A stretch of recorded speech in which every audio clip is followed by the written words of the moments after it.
And we're back with another episode. And I'm really excited to dive into this topic today because it's something I have been very passionate about, honestly, for well over a decade.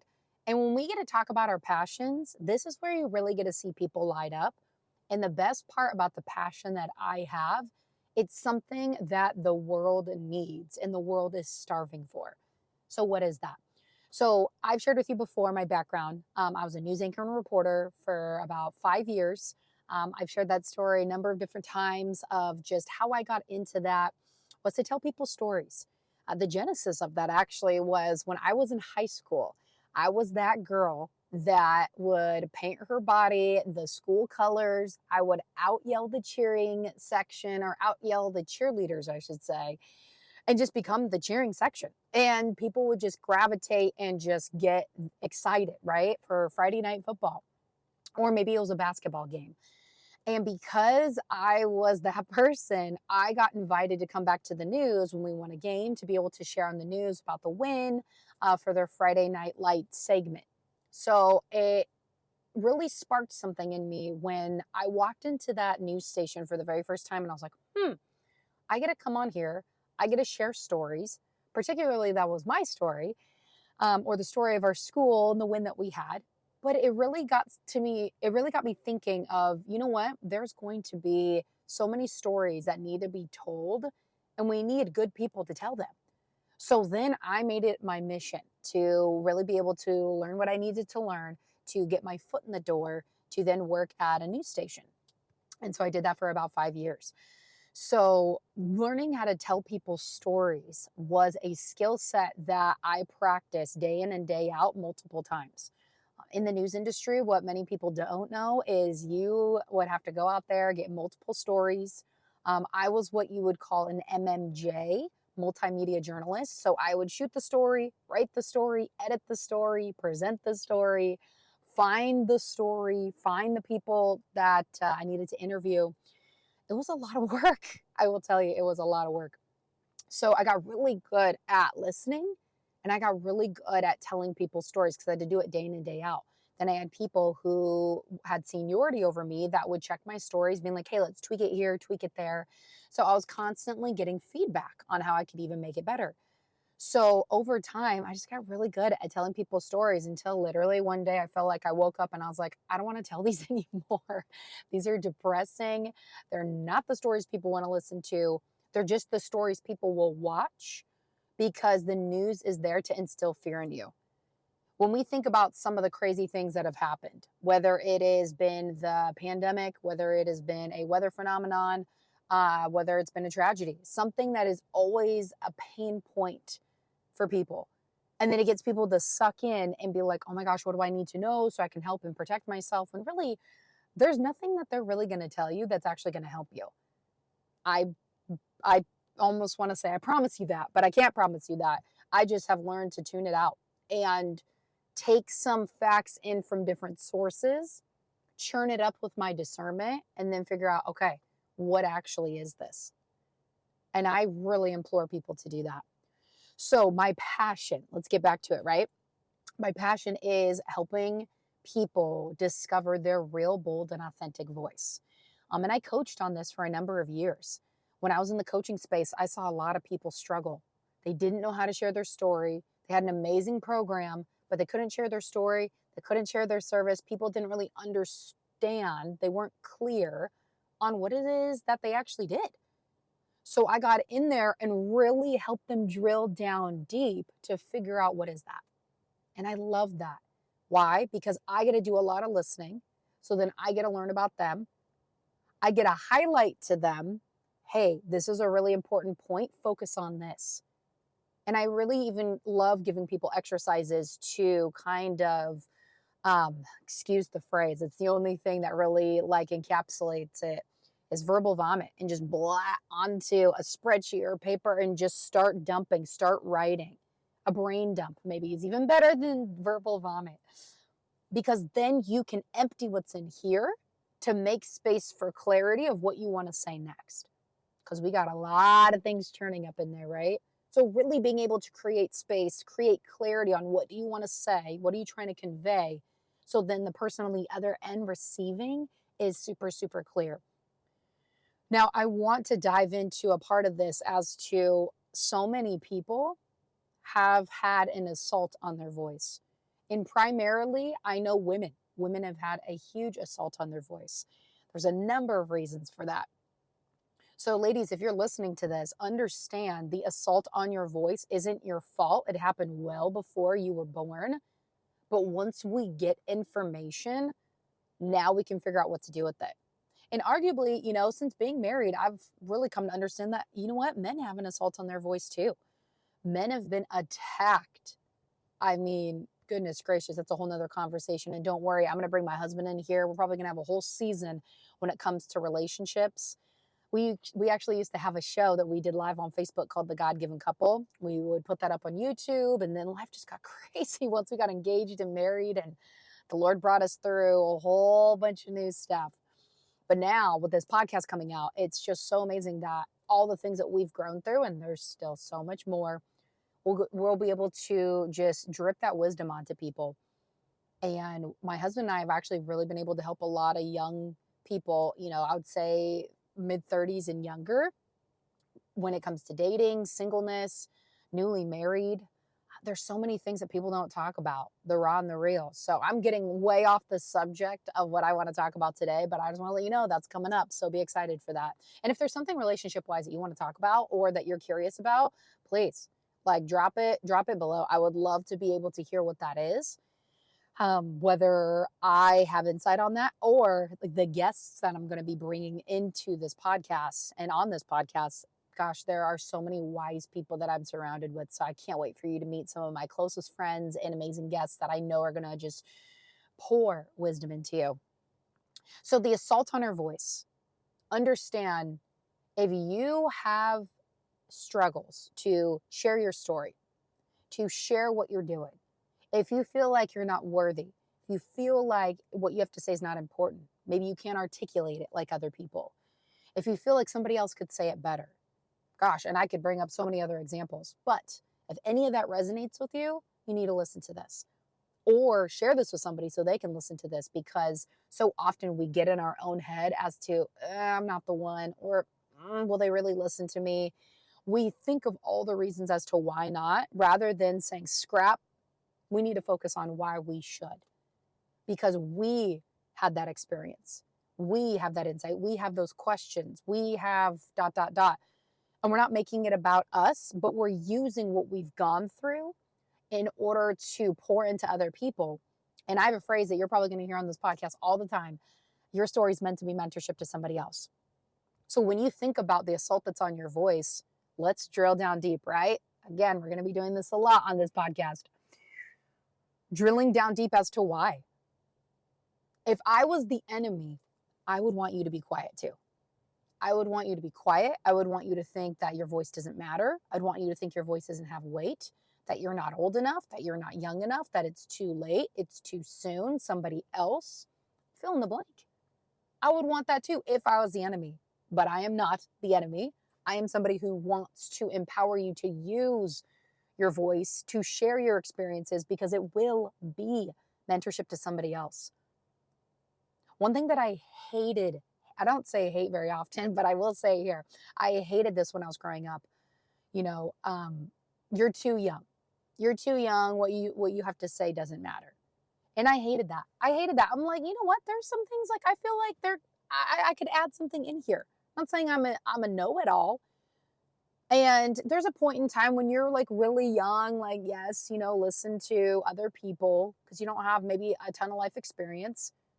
But at the same time, no, because if we're telling young people, like kids, like your voice doesn't matter, be quiet, listen to other people, listen to your elders. And usually when people say listen to your elders, it's don't talk back. And obviously, that's a sign of respect. But if we don't get to voice our opinion from a young age, that trickles into when we're an adult. To where we get into college. We don't want to raise our hand because we don't want to say something stupid. To where actually high school or college or even in the workplace, it all trickles in to the point where now we get bullied because the people who do talk just kind of steamroll over the ones that don't. Until you actually get a compassionate leader that will come alongside you and say, hey, what do you think? And unfortunately, there's not a lot of people out there that do that. Drives me insane. If we had more people out there listening to those that feel like they don't have a voice, gosh, there could be so much gold that is not being said because somebody doesn't feel like they have a voice and they should use it. But guess what? If sound is coming out of your throat, you have a voice.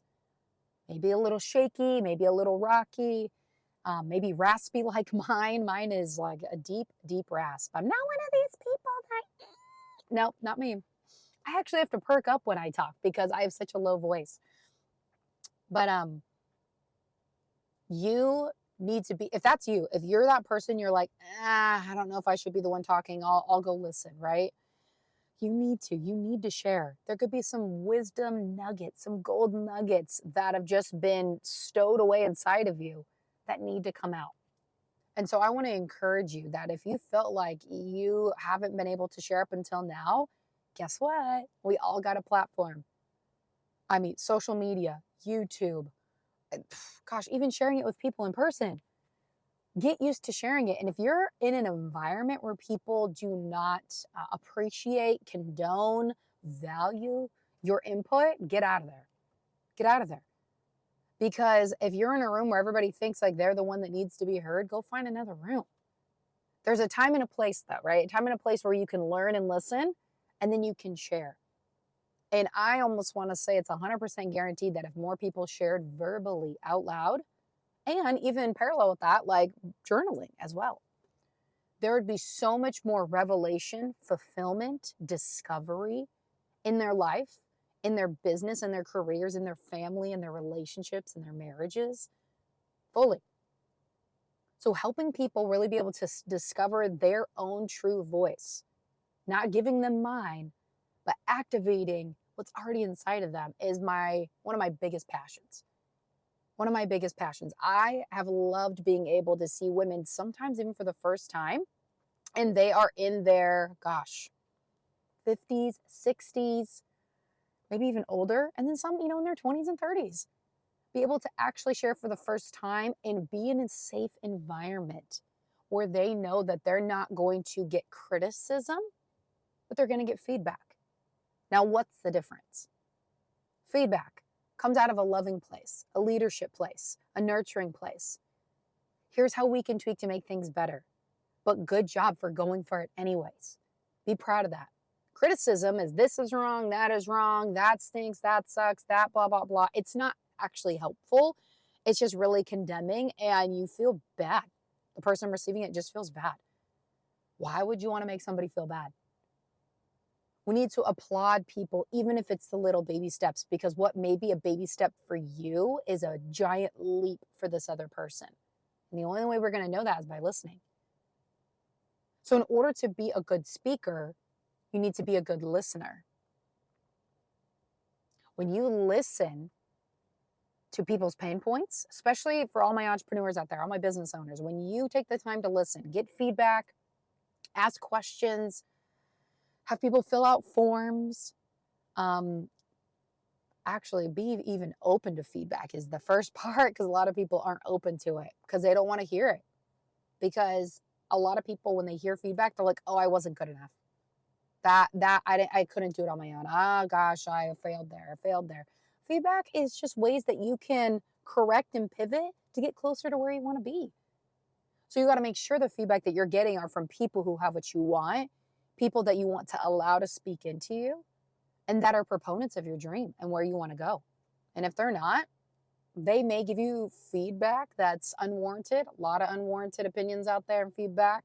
Put air quotes because I don't want their feedback and you probably don't either. But then you can just let that bounce off. You're like, that has no weight, no relevance. Thanks, but no thanks. But you have to be open to feedback because that's the only way that you're going to learn. Being coachable, being open to feedback, allowing people to come in and see those blind spots are huge. It's just like this car that I'm recording in. Again, I love being in the car. Some of my best moments, best thoughts, best revelations, everything have happened in the car. So I love the fact that I'm doing this podcast from the car. I love it. And the fact that we have technology to make it happen. But when it comes to blind spots, what does a car have? It has a rear view mirror, has side mirrors. Because why? You have blind spots. There are things in the car that don't make it all open where you can see everything. So I need to check the mirror. I need to check the blind spots. If you have a big car, you might even have like another little circle mirror on the outside of your side mirror to even see further. Because you want to make sure that if I'm switching lanes, I'm not running into anything. I'm not creating something that could be damaging. So feedback helps us with blind spots, and it's going to help us to where we want to go. It's going to help us refine, help us see things that we didn't see because we're in the frame. And when we invite people outside of the frame to come in and see, they're going to see things we didn't. And you want to be able to receive from people who have what you want, who speak life into you, who are proponents of your dream, all the above. And if you don't have those people right now, like, let me know. Reach out. I would love to be able to connect you into resources and people that can speak life into you, into your dreams, not death. Gosh, it's scriptural. It's all up in scripture. Life and death is in the tongue. And the more sensitive I get, the more I hear how much death is spoken over everything. I can't do this. You can't do that. Oh gosh, I'm dead. Oh gosh, this kills me. Oh gosh, like ... There's so many death phrases that we speak over things that we need to be speaking life over every day. And when I became aware of that, I was like, oh my gosh, I'm doing that. Oh, gotta stop. What we say matters. What we put out there into the world matters.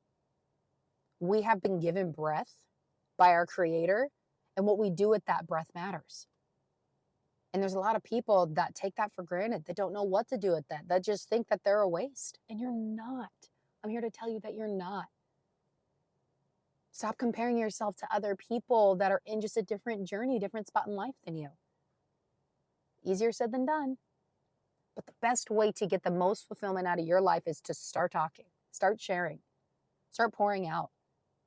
We all have our own channel, billboard, TV station, if you will, right? Social media. You can go live. You can do a podcast. You can post videos on YouTube. You can literally do anything for free. It only costs you time and intentionality. You have to be intentional with it. Everybody can want to do something. They can hope for something. They can pray for something. They can wish for something. But are they going to do that thing? Most won't, unfortunately. Whenever I hear people, oh, I want that. Well, what are we going to do to go get that? Oh, I'm praying for that. Great. Prayer also takes intentionality and action. I really hope that I can make this happen. What's stopping you? I wish there was more people out there that spoke that kind of life and, well, let's get into action. We can all, again, want, hope, wish, pray for things, but who's going to get into action? Who's going to get out there and share the story? Who's going to get out there and pour into other people? Just think of all the podcasts that you listen to, right? You're listening to mine, watching mine, whatever medium that you're watching it or listening to it. All of the people out there that are sharing. At one point, they're like, should I even? Is there a point? Is anybody going to listen? And, why? They had to ask themselves these questions to figure out, is it going to even be worth it? And then they just got started. Because whatever they decided in their own mind, regardless of what anybody else said, they said, you know what, I'm going to get started. And some of the biggest people you follow on YouTube that have the biggest, the largest podcast views or whatever it is. I'm not thinking of the terminology right now, but they have the most subscribers, they have the most listeners, all the above. You get what I mean. They had to start and just say, let's do it. I'm going to share because it matters, even if it's one person. And that's really where our heartbeat should be at the end of the day. Even if it's just one person, I'm going to serve them. I'm going to share. I'm going to pour in, because if I can change one life by this message, it's worth it. But we get so caught up in, we got to do the masses, that we get overwhelmed. That we're like, oh, well, if I don't have 100,000 subscribers or 100,000 listeners right off the bat, then forget it. Or I saw this meme the other day that said, I am, what was it? I'm like 6 months into my business and I haven't became a millionaire yet. I'm a millionaire. Let me say that again. I am 6 months into my business and I have not become a millionaire yet. I'm a failure, and had this lady like looking down. It's so funny because that is the mindset. That is the mindset for people, is if I don't get to where I see these other people, if I don't get to where they are, then I failed. When these people, where they get to, you don't know what they went through to get to there. You don't know how long ago that seed was planted, how long it's been watered, and what this harvest, like, there's so many different factors. So instead of comparing and feeling like a failure, go talk to people who have the success that you want. How did you do it? What did you focus on? What were your most challenging moments?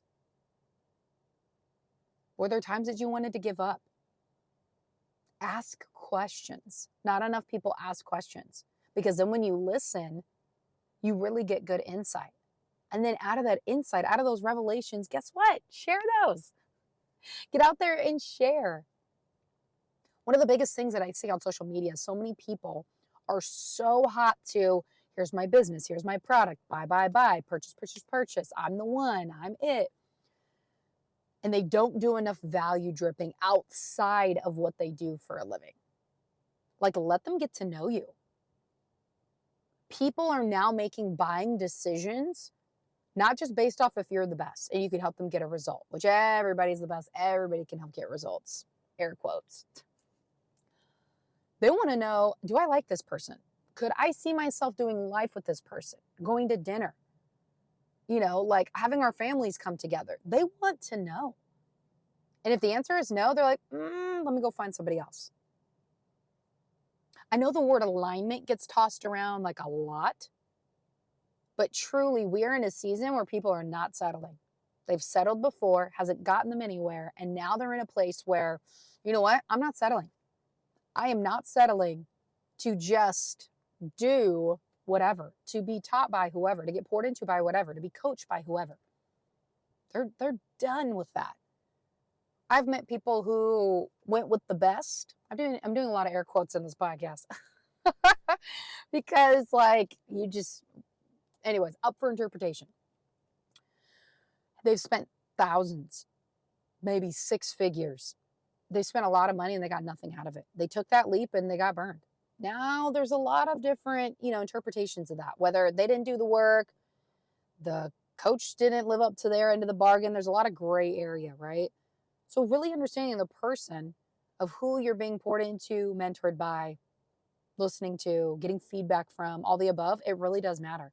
That's why being able to share your passions, who you are, what you've grown through, what you're growing through is so important, because people want to know that you're human. You're human at the end of the day.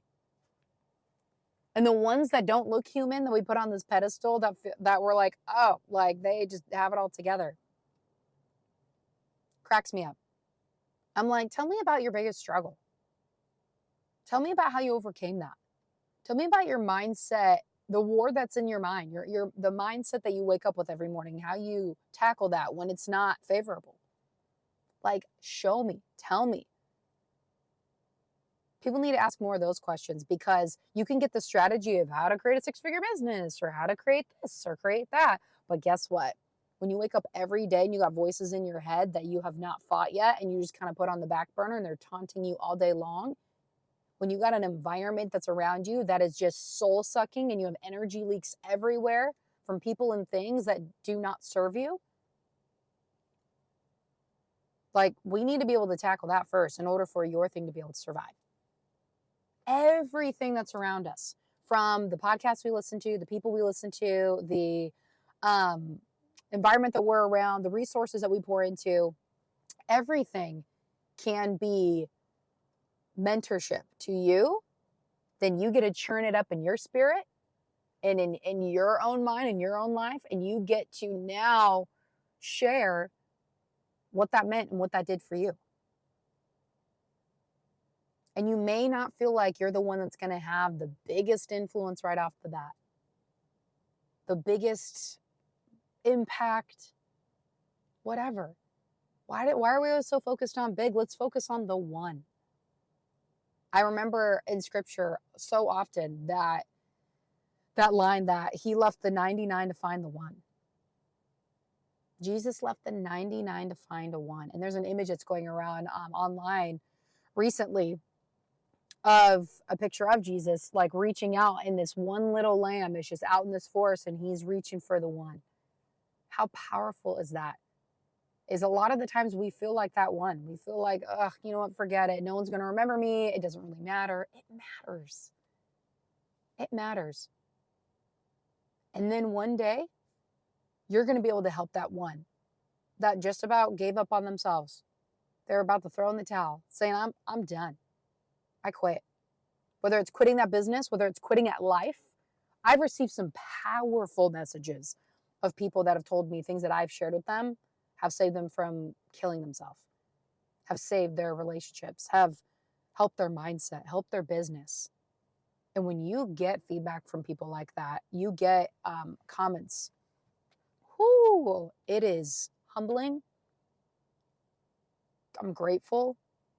Honestly, I give the glory to God because sometimes I can't even handle it. It is so extravagant of because I said something, I did that. Not yes, me, I. It comes out of a humble place of, oh my gosh, imagine if I didn't share that. Imagine. And just think of it this way. What is something in your life, a phrase, a word that came into your sphere, you heard it from somewhere, and it shifted everything? I'll tell you mine. When I heard this, it shifted everything forever. And I use it still to this day. And I heard this maybe back in 2017, 2018, and it stuck with me ever since.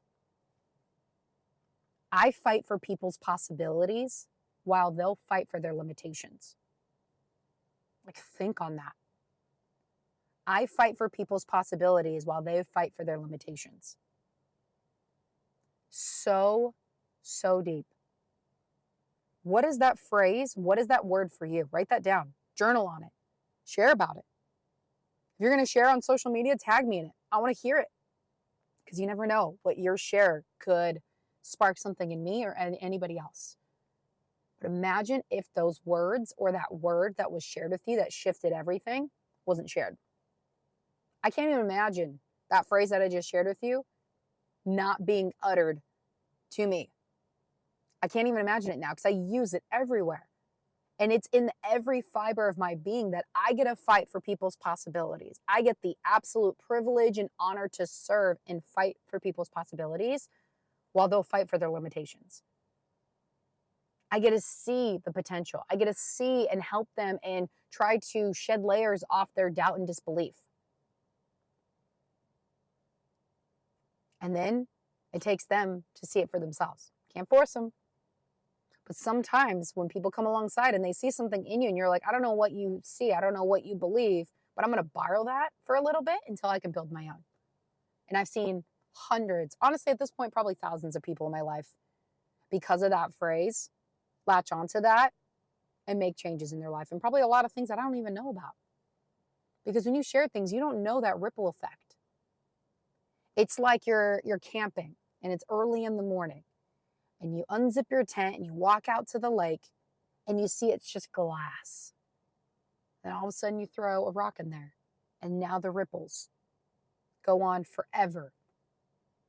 That is what your story, your words are going to do for people globally. It's that ripple. You don't know how far it's going to go. You don't know who it's going to reach, who's going to see it, who's going to hear it, who's going to be inspired by it. But you did it. You did it. That is what I'm so passionate about. I'm so passionate about that. And you should be too, because your story matters. Thank you so much for taking the time to listen to this episode. It means the world to me that you would lean in, listen in, and be able to hear the value that's being shared on this show. Don't forget, if you love this episode, rate the show, leave me a review, be sure to share it with a friend, and don't forget to tag me on social media. I will definitely be giving you a shout out.